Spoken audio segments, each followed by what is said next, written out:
Hi friends, बघा आपण आता SY BSc semester second ST 201 descriptive statistics बघणार आहोत। त्याच्यातलं युनिट फर्स्ट आहे आपलं स्क्यूनेस अँड कुर्टोसिस। बघा त्याच्यात आपण बघणार आहोत introduction, symmetry, skewness, Karl Pearson coefficient of skewness and Bowley's coefficient of skewness, Pearsonian coefficient of skewness and kurtosis, Pearsonian coefficient of kurtosis. बघा एवढे टॉपिक आपण ह्या युनिट मध्ये बघणार आहोत। त्याच्यातला फर्स्ट बघूया आपण इंट्रोडक्शन। म्हणजे इंट्रोडक्शन आहे स्टॅटिस्टिकल मेजर आपण बघितलेलं आहे, तुम्हाला 12th वगैरे पर्यंत असेल किंवा मागच्या सेमिस्टर मध्ये बघितलेलं असेल यांचं इंट्रोडक्शन वगैरे। नेक्स्ट टॉपिक आहे आपला symmetry. In nature we find symmetry. An apple is symmetric because if we take vertical section of an apple, the two parts of a sections are mirror images of each other. Any phenomenon having this property is symmetric. In case of frequency curve, if we get two equal parts as mirror images, we say distribution is symmetric. बघा मग consider distribution of marks obtain by 37 student in a certain test. बघा त्याच्यातलं आपल्याला table दिलेली आहे की marks 0 to 10, 10 to 20, 20 to 30, 30 to 40 and 40 to 50 and number of student दिलेले आहेत आपल्याला 3, 8, 15, 8 and 3। बघा 3, 8, 15, 8, 3 म्हणजे यांची सर्वांची जर आपण ऍडिशन केली तर किती स्टुडंट येत आहेत आपल्याला 37। नेक्स्ट आहे बघा the frequency curve of above frequency distribution is as follows. बघा आपण कर्वच्या रूपात सुद्धा ते बघू शकतो। आपल्याला एक्स ऍक्सिस वाय ऍक्सिस दिलेला आहे। एक्स ऍक्सिस वरती 5, 15, 25, 35, 45 अँड 55 5 हे घेतलेलं आहे आपण अँड 5 वाय ऍक्सिस वरती 5, 10, 15 अँड 20 नंबर ऑफ स्टुडंट्स हे घेतलेले आहेत आणि मार्क्स त्यांचे मार्क्स किती दिलेले आहेत बघा राईट हँड पार्ट असा आपण त्याचा कर्व काढू शकतो 0 पासून तर 55 पर्यंत। The above frequency curve is bell shape. ह्या कर्वला काय म्हणू शकतो आपण बेल शेप कर्व असे म्हणू शकतो। Bell shape curve and it is a symmetric about X is equal to किती दिलेले आहे 25 वरती आहे बघा डॉट डॉट लाईनने ते आपण दाखवलेलं आहे। एक्स इज इक्वल टू 25 म्हणजे centre value. Observe that the left hand part and right hand part are exactly similar. बघा आपल्याला लेफ्ट हँड पार्ट आणि राईट हँड पार्ट कसं दिसतोय एक्झॅक्टली सिमिलर दिसतोय। त्यांचं नंबर ऑफ हे सुद्धा सेम आहेत exactly similar to each other. A distribution having above type of the distribution having above type of symmetric curve is called as a symmetric distribution। बघा symmetric distribution ची definition दिलेली इकडे a distribution which is not symmetric a distribution having above type of symmetric असेल तर त्याला आपण distribution symmetric distribution म्हणू शकतो। A distribution which is not symmetric असेल तर is called as a asymmetric or skewed distribution म्हणू शकतो। बघा नेक्स्ट आहे आपलं प्रॉपर्टीज ऑफ सिमेट्रिक डिस्ट्रीब्यूशन। त्याच्यातली फर्स्ट प्रॉपर्टी आहे हे तुम्हाला जे फॉर्म्युले दिले ते एक्झाम्पल सॉल्व्ह करण्यासाठी लागतील। Properties of symmetric distribution first आहे in case of bell shape unimodal symmetric frequency distribution arithmetic mean is equal to median is equal to mode. Second property, the quartiles are equispaced, that is Q3 minus Q2 is equal to Q2 minus Q1. Third, odd order center movements of a symmetric distribution are 0. That is बघा odd numbers घेतलेले आहेत U1 is equal to U3 is equal to U5. Next odd number U7 U9 is equal to कसे येतील मग ते odd number कसे सांगितले 0. Fourth property, ह्या प्रॉपर्टीज आपल्याला एक्झाम्पल सॉल्व्ह करण्यासाठी यूज होणार आहेत। Both the tails of curve are equal in shape and length. Generally we come across several distribution which is not symmetric, for example income distribution, age distribution etcetera. In this situation it is essential to measure be extent of departure from symmetry. बघा next topic आहे आपला skewness. Literal meaning of skewness is a lack of symmetry. बघा स्क्यूनेसला आपण lakh of symmetry असं सुद्धा म्हणू शकतो. We study skewness to have an idea about the shape of the frequency curve of a distribution. It helps us to determine the nature of extent of a concentration of the observations towards the higher or lower values of the variable. बघा आपण त्याचा use higher and lower values हे करण्यासाठी करतो. Skewness of distribution influences the value of mean, median and mode. A distribution is said to be skewed if the frequency curve of the distribution is not a symmetric bell-shaped curve but not is elongated to one side than to other. In other words, it is a longer tail to one side. Next आहे बघा skewness. बघितलोय आपण स्क्यूनेसचे पण 2 types आहेत, positive skewness and negative skewness. Firstly बघूया आपण आता positive skewness. A skewed distribution is said to be positively skewed if the frequency curve has longer. बघा जर पॉझिटिव्हली स्क्यूड असेल तर त्याची फ्रिक्वेन्सी कशी असेल मग लॉंग असेल, longer tail towards the right.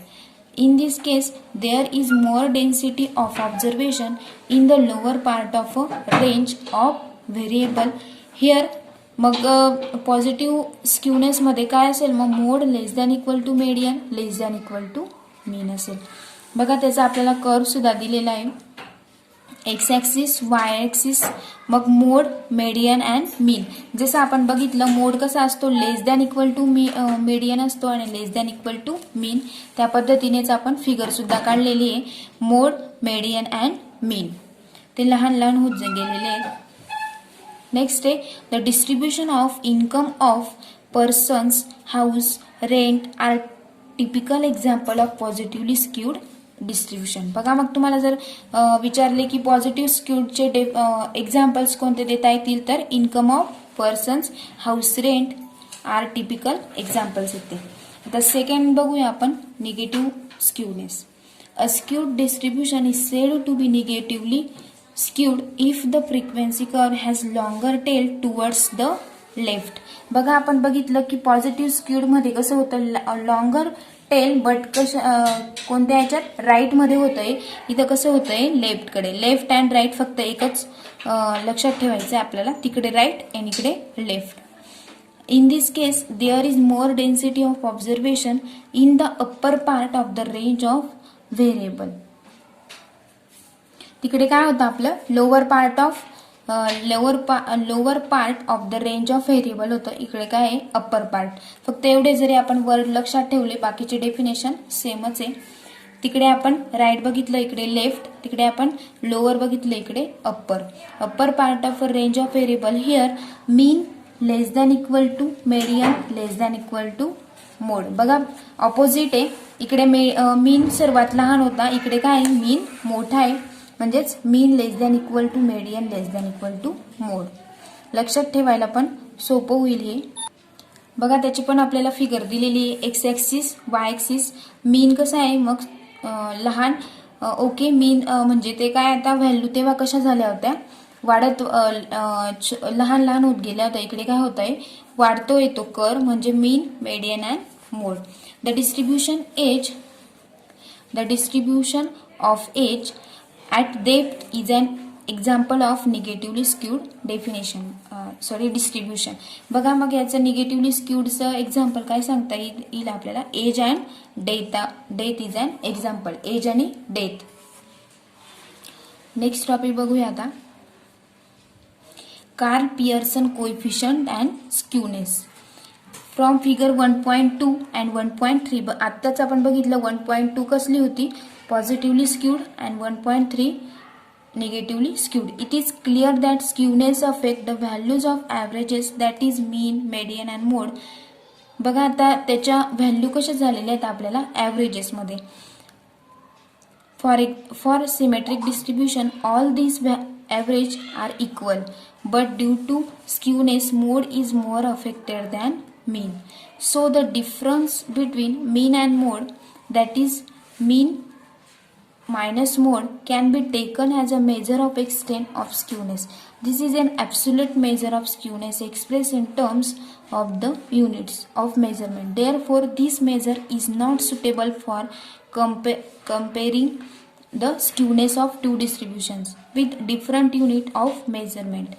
We require a relative measure of skewness which is independent of unit of measurement. Such a measure is given by Karl Pearson's of skewness. बघा मग याच्यामध्ये म्हटलेलं आहे की त्यांचं मेजरमेंट कसं दिलेलं आहे, इक्वल दिलेलं आहे, सेम. त्याचा आपल्याला फॉर्म्युला दिला आहे स्क्यूनेसचा. This is a given by formula SK is equal to mean minus mode divided by standard deviation. इथंच वरती आपल्याला म्हटलेलं होतं mean minus mode divided by standard deviation is equal to मीनला आपण एक्स बार घेतला, X bar minus M naught divided by sigma. आपल्याला याला रीड करताना X bar minus M naught divided by sigma.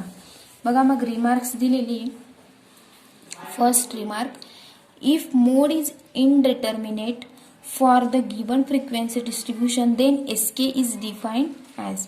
बघा मग स्क्यूनेस कार्ल पियर्सनचा अजून एक फॉर्म्युला दिला आहे 3 into mean minus mode divided by standard deviation. फक्त इकडे एवढा चेंज आहे की इकडे मल्टिप्लाइड बाय 3 आहे.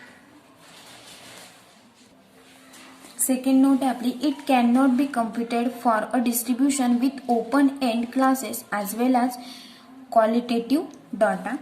थर्ड नोट आहे आपली, theoretically there is no limit one of the value of sk, however generally it lies between -3 and +3. Fourth remark आहे आपली, इफ जर स्क्यूनेस डिस्ट्रीब्युशन जर आपलं ग्रेटर दॅन असेल तर त्याला काय म्हणतो मग आपण, the distribution is positively skewed. If skewness SK less than 0 असेल तर त्याला आपण द डिस्ट्रीब्युशन कसं म्हणू शकतो, the distribution is negatively skewed. बघा म्हणजे 0 पेक्षा पुढे असेल, पॉझिटिव्ह असतील तर त्याला आपण पॉझिटिव्हली म्हणू शकतो. 0 लेस दॅन म्हणजे 0 पेक्षा जर कमी असतील पॉइंटमध्ये 0 तर काय म्हणू शकतो, negatively skewed. If SK equal to 0 असेल तर त्याला द डिस्ट्रीब्युशन इज सिमेट्रिक म्हणू शकतो. नेक्स्ट टॉपिक आहे आपला Pauli's coefficient of skewness. We know that the symmetric distribution, the quartiles are equispaced, that is q3 minus q2 is equal to q2 minus q1. We find that for positively skewed distribution q3 minus q2 greater than q2 minus q1. बघा इकडे equal to घेतलंय, इकडे greater than आणि इकडे लेस than. याला आपण positively skewed म्हणू शकतो. याला आपण इक्विस्पेस म्हटलं. नेक्स्ट म्हणजे इक्वल डिस्टन्स आहे. नेक्स्ट याला positively skewed q3 minus q1 greater than q2 minus q1. And for negatively skewed distribution मध्ये आपण असं राईट करू शकतो q3 मायनस q2 लेस दॅन q2 मायनस q1. बघा 3 फॉर्म्युले ॲज इट इज आहेत, फक्त तिथं आपल्याला greater than less than and equal to करायचं आहे. The difference q3 minus q2 minus q3 minus q1, त्याचा डिफरन्स आपण असं लिहू शकतो. Can be considered as a measure of skewness but this measure is not unitless. Bowley suggested a relative measure of skewness based on quartiles. It is denoted by SP and it is defined as. बघा त्याला आपण skewness and quartiles कसं दाखवू शकतो, SB म्हणजे baolis coefficient आपण SB ने दाखवू शकतो. SB ने त्याचा फॉर्म्युला हे करू शकतो. मग SB इज इक्वल टू त्यांचा आपण डिफरन्स कसा लिहू शकतो, तर SB is equal to q3 minus q2 minus q2 minus q1 divided by q3 minus q2 plus q2 minus q1. Same formula न्यूमरेटरला आपण आणि डिनॉमिनेटरला फक्त आपण काय केलं, इकडे मायनस इकडे प्लस, म्हणजे इक्वल टू काय येईल मग q3 minus 2 time q2 plus q1. हा इकडे मायनस मायनस प्लस होऊन जाईल divided by q3 minus q1. q2 get cancel, q3 minus q1. where q1, q2 and q3 are first, second and third quartiles respectively. Result आहे बघा त्याचा. मग आपण first result बघूया. The Bowley's coefficient of skewness SB lies between -1 and +1, that is -1 less than equal to SB less than equal to +1. Proof बघूया आपण आता त्याचं. Let q3 minus q1 is equal to B. आपण आता q3 minus q1 ला B मानून घेऊया and q2 minus q1 is equal to A घेतला आपण. देन आपल्याला बाउलीज कोएफिशियंट ऑफ स्क्यूनेसचा फॉर्म्युला माहिती आहे. एस बी इक्वल टू काय घेऊ मग आपण Q3 मायनस Q2 ला बी मानून घेतलंय minus Q2 minus Q1 divided minus 1 हा फॉर्म्युला पण तुम्ही लिहू शकता, नाहीतर डायरेक्टली व्हॅल्यू पण टाकू शकतात. आपण B minus A divided by त्या फॉर्म्युल्यालाच आपण काय करतोय प्लस करतोय खाली, म्हणजेच B plus A. Since A greater than B and B greater than 0, A कसं आहे greater than 0 and B greater than 0, we can say that म्हणजेच इज इक्वल टू बघा A greater than 0 and B greater than 0, we can say that B minus A less than equal to कसं येईल मग बी plus ए, म्हणजेच that is आपण B minus A divided by B plus A कसा आला मग तो लेस दॅन इक्वल टू 0, म्हणजेच देअरफॉर एस बी कसा आला मग आपल्याला लेस दॅन इक्वल टू 1. याला आपण इक्वेशन फर्स्ट देऊया. तर नाव आपण फर्स्ट काय घेऊया मायनस बी कसा घेऊया minus B less than equal to B, म्हणजे सिन्स बी कसा दिलेला आहे आपल्याला ग्रेटर दॅन 0 दिलेला आहे, सिन्स बी ग्रेटर दॅन 0, म्हणजेच बघा minus B minus A less than equal to B minus A. मग निगेटिव्ह साईन आपण कॉमन काढून घेतलं minus of B plus A less than equal to काय येईल मग बी मायनस ए, म्हणजेच देअरफॉर मायनस साईन आपण कॉमन काढलं तर minus B plus A divided by B minus A कसा येईल मग तो लेस दॅन इक्वल टू 1, म्हणजेच therefore B plus A divided by B minus A greater than equal to बघा ग्रेटर होताना तो कसा झाला मग मायनस 1, आपण मायनस चिन्ह इकडे देऊन दिलं मायनस 1, म्हणजेच therefore S B greater than equal to minus 1 कसा आला तो लेस दॅन इक्वल टू पण आला आणि ग्रेटर दॅन इक्वल टू पण. याला इक्वेशन सेकंड दिलं, म्हणजेच from first and second we get minus 1 कसा आला मग minus 1 less than equal to S B less than equal to 1. बघा मग इम्पॉर्टंट आहे रिमार्क्स बघूया त्याचं. फर्स्ट आहे if S B greater than असेल ग्रेटर दॅन 0 तर distribution is positively skew, if S B less than 0 असेल तर thus distribution is negatively skewed, if S B equal to 0 म्हणजेच Bowley's distribution the distribution is symmetric. Same Karl Pearson same सारखंच आहे same. Second remarks बघूया S B can be computed for distribution with open end classes and qualitative data.